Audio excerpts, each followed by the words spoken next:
Hey everybody, thank you for being here. This is a Monday morning podcast. Welcome. I'm Jamie Supertramp. This is the All Things Borderless podcast, and here's my special guest of the day, Alex Forrest. Hi Jamie, it's a pleasure to be here. Thank you for being here. So we've known each other for years, at least a little bit, and I guess I didn't know the whole time that you were all about trains, and we recently were talking about trains after a comedy night over at Bishop's Lounge, and you seemed pretty excited, and you got my attention. I want to know more. Tell me, what's the deal with trains? Why should I be pumped about them too? You should be pumped about trains because trains are a wonderful thing. That's all I got to say about that. We can go into the details at length now, but frankly, they're a gift to humanity. I think that more people should appreciate them. But I also understand it's very difficult if, like most people probably listening to this, you grew up in America, you don't have good experiences with trains here. Yeah, that's right. It's worth mentioning Alex has lived in 3 different countries. Obviously, the U.S., but then also Japan, right? Yep. Also Japan, and then the United Kingdom. I'm going to ask you why I should be so pumped about trains, or why someone who isn't pumped about trains should be. But first, why don't you share in a little more depth, why are you so pumped about trains? Sure. So when I was very young, my family moved to Japan when I was 2 years old. My parents were both studying at the time. You know, they weren't there really for work. It was more for school. And so we found ourselves living in a suburb of Tokyo, about 30 minutes outside the city by train. And this is at a very formative time in my life. You know, we take the train whenever we're going to the city to go to church or to go see family friends or things like that. And at the time, neither of my parents had a car. You know, they're living in a foreign country. They can't get a license there. Is car ownership normal there? Yes. Okay. Japan's a very, very motorized country. Most households own cars. Okay. I mean, for heaven's sakes, Toyota, Honda. Yeah. They didn't just build those for export, man. There's a powerful domestic market for them. Okay. But you guys didn't have a car. We didn't have a car, no. And that has more to do with just, you know, where our station in life was. It's like kids, even in America, which is much more car dependent, they might graduate college and might be a little while before they're able to afford a car. Right. Something like that. Or if they're living in a college town, they might be transit dependent. Like Right. A lot of the people around UMass don't have cars. So I feel like I'm in like a higher tier, like what is it? Like the equines, if you're talking about Latin. Yes, I feel like I'm in the cavalry, whatever that class is, because I'm so privileged to have a car. What is that thing which the car gives you, which makes you so pumped about it, right? It gives you freedom, doesn't it? Yes. You can... Spontaneity. The world is your oyster. You can go anywhere with that car just at the drop of a hat. Yes. No planning. No plan. You don't have to check with anyone. You can be totally autonomous. Right. You can just go Freedom. when you feel like it. That's it. That is exactly why you like trains.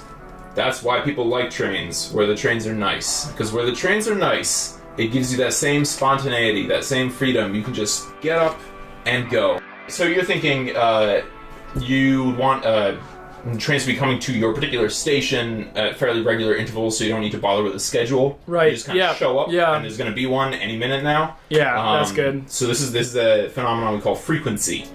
I'm writing down vocab words right now. Frequency.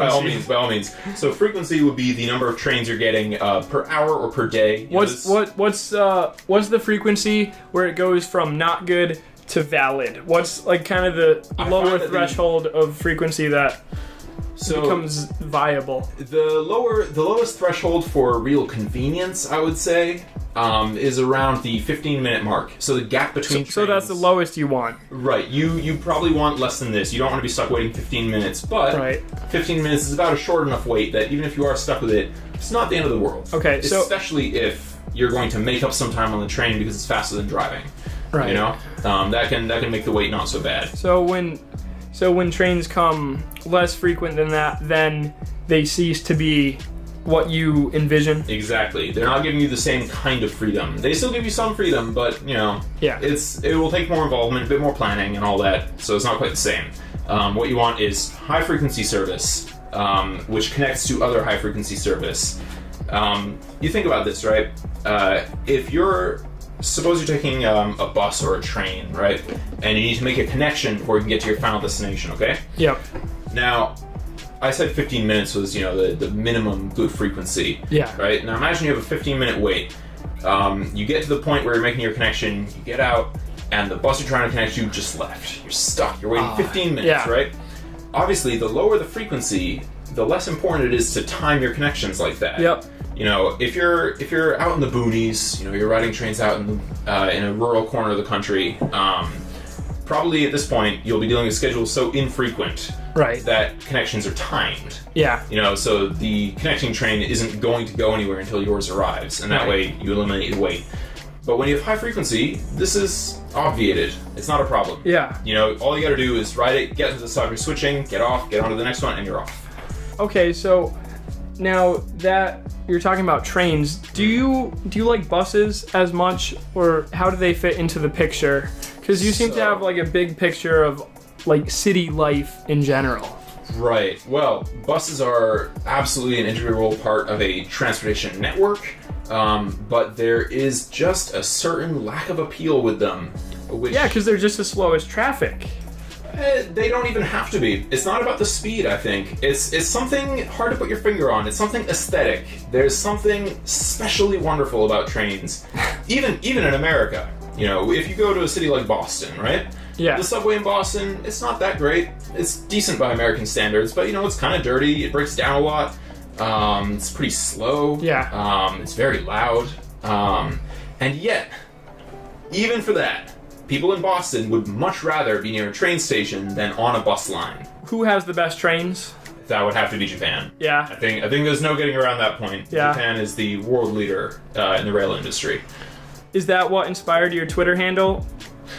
It's actually, to be completely honest, my Twitter handle, 380kmh. That's 380 kilometers an hour. This refers to the highest design speed for a high-speed railway in the world right now, and that isn't Japanese. It's a Chinese line. Really? Yes, it's the Beijing to Shanghai high-speed line.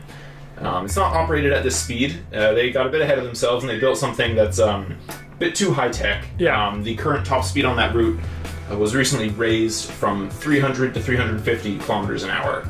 So they're pushing it, but they're not quite at 380 yet. I'm sure they will get there soon. Okay, so for those listening, that's your Twitter handle, 380kmh. Yep. So at all that. Yeah, so, you know, I've been seeing you at the comedy nights. I do comedy at Bishop's, and Alex he's there pretty often. And he's a funny guy, but he kind of lurks in the background and posts all his funny stuff online. So I don't have as much of an online presence. I'm more person to person, but Alex here has a very strong online presence with his Twitter and Facebook. So if you aren't into trains at first, you might come for the memes and stay for the trains. You know, there might be a cute anime girl mixed in there with a train, and how else would you describe your channel? What inspires you? I would say I took some pages out of the basic format from 4chan, for anyone who's familiar with it. It's an old image board. Some old school stuff. By the way, how many years have you been on the internet? Because you told me that you didn't have a TV growing up, and you did have it. I didn't have a TV growing up or internet. But anyway, yeah. How many years have you been online? I started going online, not very seriously, not participating in forums or anything, just, to browse and stuff, probably around 1999. Wow. And I think I joined my first forum in maybe 2004, and I discovered 4chan in 2006, made my Facebook account just after graduating high school. Okay. And probably the most recent one would be my Twitter, which I technically started in 2011, but then I went 3 years without ever using it. Yeah. So that's started really in 2014. So where do you, because your memes, I feel like they get scraped up from the very bottom of the internet, like not quite dark web, That's a good way to put it. but from the darker corners.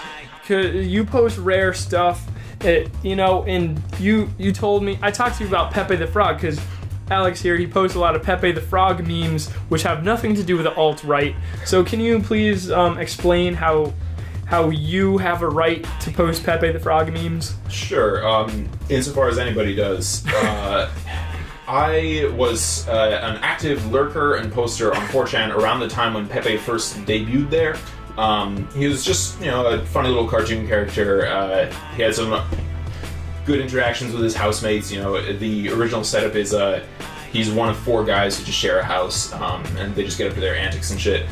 He probably had the most impressionable face. You know, you could read so much emotion into that guy's face, and so he quickly caught on in a variety of memes. Died and fizzled away around 2009.